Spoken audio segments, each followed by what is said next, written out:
नमस्कार दोस्तों, मैं रितेश आपका स्वागत करता हूं आपके अपने YouTube चैनल ट्रेंडिंग वाला न्यूज़ में। यहां हम बात करते हैं सोशल मीडिया के ट्रेंडिंग न्यूज़ और पोस्ट्स की। आज 22 जनवरी का दिन हर एक हिंदू और राम भक्त के लिए काफ़ी खास है, क्योंकि आज से ठीक एक साल पहले 22 जनवरी 2024 को राम मंदिर की प्राण प्रतिष्ठा बहुत ही भव्य रूप से की गई थी। आज इस वीडियो में मैं आपके लिए राम मंदिर के टूटने, बनने और उसका पूरा इतिहास लेकर आया हूँ। अयोध्या का भव्य राम मंदिर आज सबकी जुबान पर है, लेकिन क्या है इस मंदिर से जुड़ा 500 साल पुराना विवाद? अयोध्या के बनने से लेकर पूजा नमाज के पहले झगड़े और फिर राम मंदिर तक के निर्माण की पूरी कहानी क्या है? राम जन्मभूमि का इतिहास में समझिए राम राज्य से लेकर राम मंदिर तक का पूरा सफर।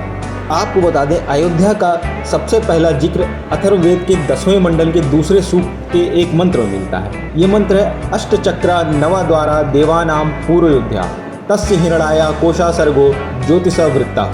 इसका मतलब है 8 चक्राकार महल और 9 द्वारों वाली अयोध्या देवों की पुरी है। उसमें प्रकाश वाला कोश है जो आनंद और प्रकाश से भरा है। इस मंत्र से ये पता चलता है कि अथर्ववेद के काल में ही अयोध्या न सिर्फ बसी हुई थी बल्कि काफ़ी संपन्न थी। आइए जानते हैं इतिहासकार क्या कहते हैं। वेद, पुराण, उपनिषद और वाल्मीकि रामायण में अयोध्या का जिक्र तो है, लेकिन इन ग्रंथों के आधार पर अयोध्या की उम्र कैलकुलेट करना असंभव ही लगता है। इतिहासकार ए.एल. बॉशम के मुताबिक सरयू का जिक्र करने वाले ऋग्वेद का संकलन करीब 3500 साल पहले हुआ था, जबकि अयोध्या का जिक्र जिस अथर्ववेद में मिलता है उसका संकलन 3000 साल पहले पूरा हुआ होगा। इसी वजह से कुछ इतिहासकार ये तर्क देते हैं कि अयोध्या की उम्र अथर्ववेद के बराबर ही होगी। डॉक्टर याकोबी मैकडोनाल्ड से लेकर मॉनियर विलियम्स जैसे इतिहासकार भी मानते हैं कि राम का जन्म आज से 2500 से 3000 साल पहले हुआ था। हालांकि वेदों और पुराणों के हिसाब से गणना करने वाले इससे सहमत नहीं हैं। ऐसा माना जाता है कि वेदों का अस्तित्व उनके संकलन से बहुत पहले से है और ये श्रुति परंपरा में चल रहे थे, यानी इन्हें लिखने के बजाय बोलकर अगली पीढ़ी को सिखाया जाता था।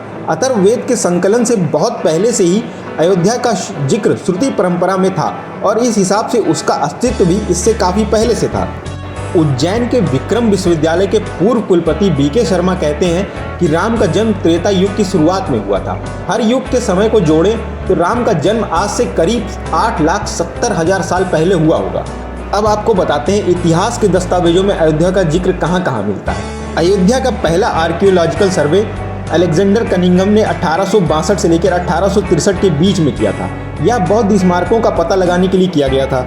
ये अयोध्या को लेकर इतिहास का पहला दस्तावेज माना जाता है। इस सर्वे के दौरान कनिंघम को धनन और विशाख लेख वाले सिक्के मिले थे। बौद्ध साहित्य के मुताबिक भगवान बुद्ध के काल में अयोध्या को विशाखा कहा जाता था। ये सिक्के इतना तो बताते हैं कि भगवान बुद्ध के समय में अयोध्या एक संपन्न शहर था, लेकिन इससे पहले के इतिहास का कोई जिक्र नहीं मिलता है। इसके साथ ब्रिटिश इतिहासकार जॉन की अपनी किताब इंडिया ए हिस्ट्री में 2 रास्तों का जिक्र करते हैं, उत्तर पथ और दक्षिण पथ। उत्तर पथ गंधार से शुरू होकर मथुरा से होते हुए आज के बांग्लादेश में ताम्रलिप्ति तक फैला हुआ था। वहीं दक्षिण पथ श्रावस्ती से शुरू होकर चित्रकूट से होते हुए प्रतिष्ठान तक जाता था। ये दोनों रूट माइग्रेशन और ट्रेड के सबसे बड़े रास्ते थे। ये दोनों रास्ते एक दूसरे को जहाँ पर काटते थे वहीं अयोध्या बसी थी। साथ ही आपको बता दें, स्कंद पुराण में राम अवतार की कहानी मिलती है। शिव से अजय होने का वरदान प्राप्त करने के बाद रावण ने देवताओं को सताना शुरू कर दिया। सभी देवता नंदी के पास मदद के लिए पहुंचे। नंदी पहले से ही रावण को श्राप दे चुके थे कि जब कोई तपस्वी और उसका वानर सेनापति लंका आएगा तो रावण का वध होना तय है। देवताओं ने यह बात विष्णु को बताई। उनके कहने पर देवताओं ने वानर का अवतार लिया, नंदी ने हनुमान का अवतार लिया और विष्णु ने खुद राम अवतार लिया। साथ ही आपको बता दें, पुराणों के मुताबिक राम अयोध्या के 64वें राजा थे। अयोध्या सूर्यवंशी राजाओं की राजधानी थी। ये भारतीय इतिहास का सबसे लंबा राजवंश माना जाता है। वंशावली में इस कुल के 123 राजाओं का जिक्र मिलता है। इनमें से 93 ने महाभारत से पहले और 30 ने महाभारत के बाद राज किया। पुराणों के मुताबिक अयोध्या में पहले 11 सूर्यवंशी राजा थे। दशरथ 63वें और राम 64वें राजा हुए। वेदों में सिर्फ इस कुल के 21वें राजा मानधाता का जिक्र मिलता है। और राम के राज्य के बाद अयोध्या लंबे समय तक छोटे राजाओं की खींचतान में फंसी रही। कुषाण वंश से लेकर गुप्त वंश तक अयोध्या का जिक्र कई बार मिलता है, लेकिन इसके बाद धीरे धीरे सत्ता का केंद्र यहाँ से खिसकता जाता है। दिल्ली सल्तनत के उदय के साथ अयोध्या समेत अवध का पूरा इलाका ज़्यादातर सल्तनत के अधीन ही रहा। इसके बाद 1192 में मोहम्मद गौरी ने पृथ्वीराज चौहान को हराकर दिल्ली के तख्त पर कब्जा कर लिया। उसी समय अयोध्या भी उसके नियंत्रण में आ गया था। 1192 में ही अयोध्या में मंदिरों का निर्माण पर रोक का आदेश जारी किया गया था। हालांकि इस रोक के बावजूद यहाँ मंदिर बनाने के दस्तावेज मिलते हैं। इलाहाबाद जिले में गढ़वा और मेवहड़ में शिलालेख मिले हैं, जिसके अनुसार साल 1199 में ठाकुर कुंदपाल श्रीवास्तव ने गढ़वा में नवग्रह मंदिर बनवाया और 1245 में एक अलग ठाकुर श्रीवास्तव ने सिद्धेश्वर मंदिर बनवाया। 1932 में छपी किताब अयोध्या ए हिस्ट्री में लेखक लाला सीताराम कहते हैं कि 1528 में जाने माने फकीर फजल कलंदर के कहने पर बाबर ने अपने सिपह सालार मीर बाकी को हुक्म दिया था कि राम जन्म स्थान मंदिर को तोड़कर मस्जिद बनाए। 17 दिनों तक हिंदुओं से लड़ने के बाद ही मीर बाकी मंदिर में घुस पाया, लेकिन वहां से मूर्तियां अदृश्य हो चुकी थी।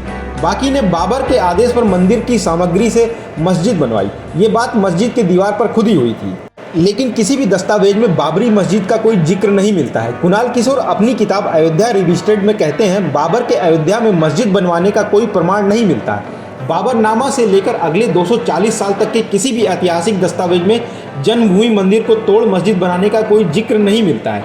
कुणाल किशोर तर्क देते हैं, बाबरनामा के मुताबिक 20 जून 1529 को बाबर ने मीर बाकी और उसकी सेना को छुट्टी दे दी थी। ऐसे में मीर बाकी का मस्जिद बनवाने का कोई सवाल ही नहीं उठता।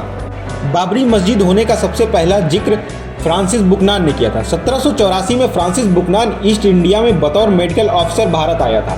1813 और 14 में उसने अयोध्या का भी सर्वे किया था। अपनी रिपोर्ट में उसने मस्जिद का जिक्र किया है। बुकनान ने लिखा है, हिंदुओं का मानना है कि मंदिर को औरंगजेब ने तुड़वाया था।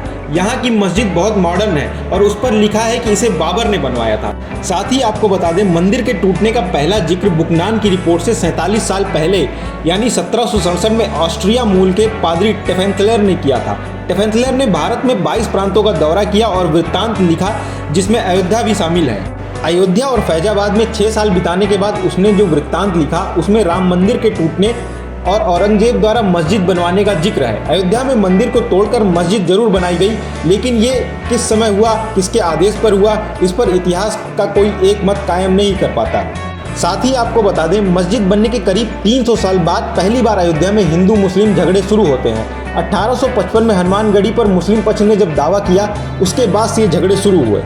इसके आगे की कहानी आपको कल के एपिसोड में मिलेगी। तब तक आपको अगर वीडियो अच्छी लगी हो प्लीज़ कमेंट करें and like share subscribe. Thank you.